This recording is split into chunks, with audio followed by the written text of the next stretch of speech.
네, 여러분 안녕하세요. 반갑습니다. 주식 사고 팔고 놀자 TV 인사드리겠습니다. 자, 오늘은 코스피보다는 코스닥이 좀 더 좋은 흐름을 보였고, 대형주보다는 중소형주들의 흐름이 좀 더 돋보인 하루였던 것 같습니다. 일단 증시에서 이 매수와 매도, 이 매수하는 사람들 입장에서는 과연 오늘 이제 새벽이죠. 네, FOMC 회의에 촉각이 모여지고 있는 가운데 과연 금리 인상을 0.75로 할 것이냐, 아니면 그 이상 1bp로 할 것이냐에 따라서 좀 방향성이 만들어질 거라고 생각이 되고, 또 파월 의장이 뭐 어떠한 그 단어를 써가면서 이야기를 할 것이냐에 따라서 희비가 또 많이 엇갈릴 것이라고 예상이 되고 있는 가운데, 그나마 다행스러운 것은 장중에 펼쳐졌던 그 선물 지수가 상당히 좀 큰 폭으로 좀 올라가면서 우리 증시에는 그나마 조금 안도의 한숨을 좀 쉬는 그런 흐름을 만들어냈다라고 볼 수 있을 것 같습니다. 역시 시장의 관심사, 이 주포들, 그리고 매수를 하려고 대기하고 있는 사람들의 많은 관심은 실적이 잘 나오는 기업과, 그리고 주가는 뭐 6개월, 1년을 선행한다고 하지 않습니까? 그래서 앞으로 하반기, 3분기와 4분기에도 좋은 실적이 나올 것 같은 그런 회사들의 매수가 많이 몰리고 그쪽으로 관심을 많이 보내고 있는 것 같습니다. 코로나 확진자가 10만 명을 넘겼다라는 그런 뉴스에도 불구하고 진단 키트주들의 흐름은 역시 좋지 않았고요. 아무래도 뭐 언택트 관련주인 또 이 교육 관련주들의 흐름이 오늘 유난히 돋보였던 하루였던 것 같습니다. 자, 시즌에 대해서 이야기를 좀 해볼까 하는데요. 많은 그 시즌 주주분들이 있는 그런 뭐 사이트에서 어떤 분이 뭐 계속해서 꾸준히 시즌을 뭐 요즘 매수하고 있다, 뭐 이런 글들이 올라오는데, 예전과는 좀 많이 다른 그런 느낌이 많이 들었어요. 예전에는 그 말에 뭐 동조하면서 같이 저도 막 열심히 모아가고 있다 하시는 분들이 꽤 상대적으로 많았는데, 지금은 아, 뭐 전혀 관심이 없다, 뭐 저는 시즌 뭐 매수할 생각이 없다라는 그런 회사에 대해서 안 좋게 생각하는 분들이 예전에 비해서 상당히 많이 생겨나고 있다라는 그런 느낌. 회사에 대한 믿음이 그만큼 많이 떨어졌다는 이야기겠죠. 그리고 뭐 손실 폭이 크고 아무래도 이렇게 다시금 코로나가 재창궐하면서 재유행이 되고 변이가 나왔음에도 불구하고 주가는 되려 상승하지 못하고 계속해서 빠지고 있기 때문에 이만저만 실망한 분들이 많을 거라고 생각이 됩니다.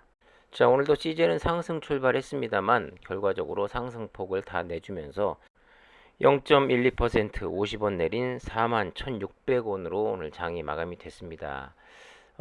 최근 들어서 뭐 진단 키트에 관심이 있는 분들, 여러분들이 있을 것 같은데, 사실 뭐 대장주인 뭐 SD 바이오센서라든가 휴마시스 관심이 많을 텐데, SD 바이오센서 같은 경우도 시젠과 상당히 뭐 거의 똑같은 그런 상황을 만들어내고 있죠.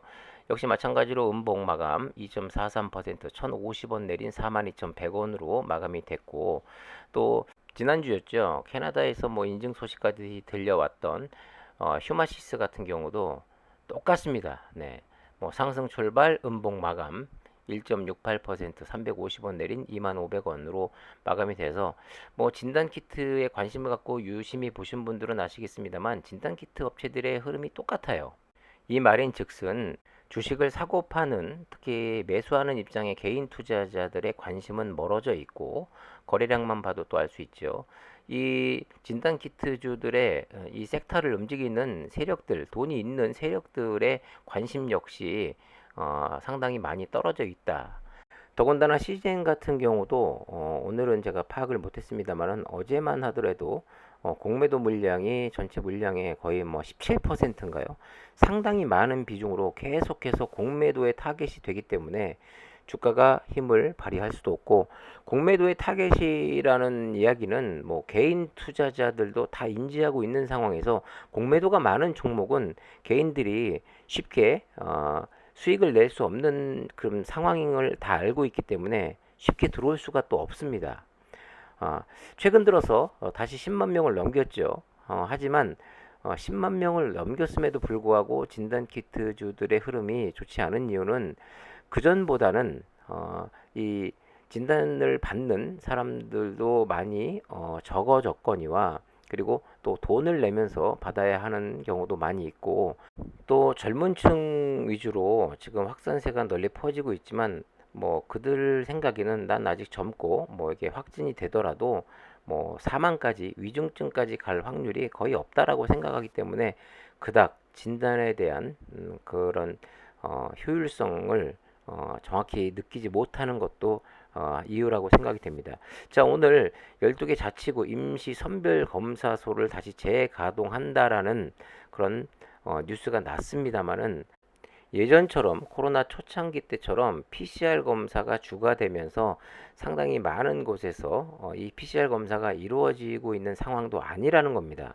더군다나 임시선별검사소는 평일과 일요일 오후 1시부터 9시까지 PCR 검사를 받을 수 있는데, 토요일과 공휴일에는 오전 9시부터 오후 1시까지 운영이 되는데, 중요한 것은 신속 항원 검사에서 양성 반응을 보이거나 만 60세 이상의 고령자, 역학적 연관성이 있는 사람 등 우리 우선순위에 해당하는 대상자만 PCR 검사가 가능하다라는 거죠.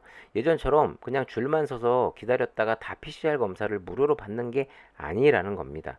그러니까 해외 비중이 매출이 높은 CGN 입장에서는 국내 매출이 뭐 큰 비중을 차지하고 있지는 않습니다만, 그래도 여기서 얻을 수 있는 효과는 상당히 미비하다는 거고, CGN만 PCR 검사를 하는 게 아니죠. 그리고 더 중요한 것은 최근 들어 주가는 왜 이렇게 지지부진할까? 그 전에 한 30% 이상의 상승을 보인 후에 계속해서 조금씩 빠지고 있는데, 이 뉴스를 주목해서 보셔야 된다고 이야기하고 싶습니다. 6월 마지막 주에 1만 명대이던 일일 신규 확진자가 7월 첫째 주 2만 명대, 둘째 주 4만 명대, 그리고 셋째 주에는 8만 명대 계속해서 더블링으로 늘어났어요. 하지만 25일 날 9만 9천 명 가량의 거의 10만 명 육박했지만 16만 명대까지 치솟는 더블링 현상은 아직까지 나타나고 있지 않고, 그리고 26일에도 10만 명 정도를 기록하는 등 증가세는 이어지고 있지만 다소 둔화되고 있다라는, 그러면서 최악의 상황은 피해가고 있다, 이런 이야기가 시장에서 널리 퍼지고 있죠. 하지만 절대 안심할 단계는 아닙니다만, 중요한 것은 해외 사례입니다. 시즌의 매출이 높은 유럽 상황을 잘 보셔야 되는데, 일단 감염 재생산 지수도 1.54에서 전주 1.58보다는 조금 낮아졌고, 또 BA5로 인한 재유행이 시작된 6월 마지막 주부터 1.05, 1.40, 1.58 증가세로 보이던 감염 재생산 지수가 증가를 멈추면서 최소한 급등세는 멈췄다는 분석도 나오고 있고요. 무엇보다도 이게 100%라고 할 수는 없겠지만 일부 분명한 영향은 있다고 봅니다. 프랑스와 이탈리아 같은 경우 100만 명당 일일 신규 확진자 수를 활용했는데, 프랑스는 13일 100만 명당 일일 신규 확진자 수가 223.99명이었으나, 이때 BA5 대유행이 시작이 돼서 7월 11일 1938.58명까지 치솟았으나, 이후 하락 전환에 7월 25일 며칠 전이죠. 1079.43명이 됐고 계속 하락 중이라고 합니다. 사실 유럽의 매출 비중이 높은 CGN으로선 이쪽에 계속된, 예전보다는 확실히 이 PCR 검사 건수가 줄었겠지만 이 숫자가 늘어나야지 수출도 조금이라도 더 도움이 될 텐데, 이게 고점을 찍고 하락 추세이기 때문에 당연히 매출도 전 타격이 있을 거라고 보고 있거든요. 이탈리아 역시 마찬가지입니다. 신규 확진자 수가 6월 3일 시작돼가지고 7월 14일 1761.27명까지 급상승한 뒤 하락 전환해서 7월 25일 1220.87명을 기록 중이고, 역시 하락세가 이어지고 있다라고 발표를 했습니다. 독일도 비슷한 그런 수치를 보이면서 하락을 하고 있고, 그러니까 유행의 장점이 어느 정도 지나가고 또 하락 추세를 가져오고 있다라는 거죠. 이게 최근 들어 어, 보시다시피 6월 말 7월 초쯤에 시즌의 뭐 주가부터 해서 진단키트주들의 이런 상승 곡선이 잘 만들어지다가 최근 들어서 주춤하고 계속 하락하는 이유는 이 데이터가 아무래도 큰 영향을 주었다고 저는 생각하고 있습니다.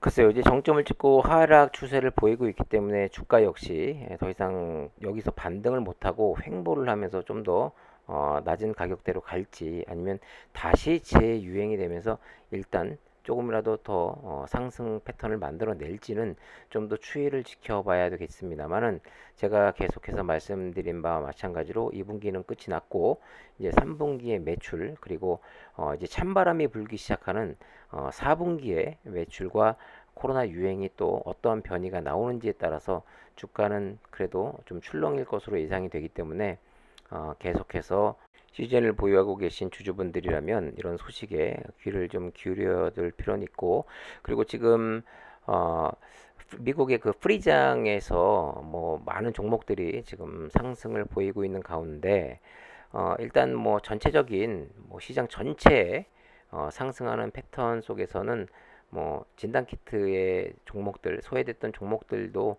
어느 정도 약간의 상승은 또 만들어낼 수 있는 그런 상황이 만들어지기 때문에 자 내일은 좀 더 희망을 가지고 종목을 바라봐야 하지 않을까라는 생각을 전해드리면서 오늘 주식 사고팔고 놀자 TV는 여기서 인사드리도록 하겠습니다. 자 구독과 좋아요 알림 설정 부탁드리고요. 네, 그럼 내일 뵙도록 하겠습니다. 감사합니다.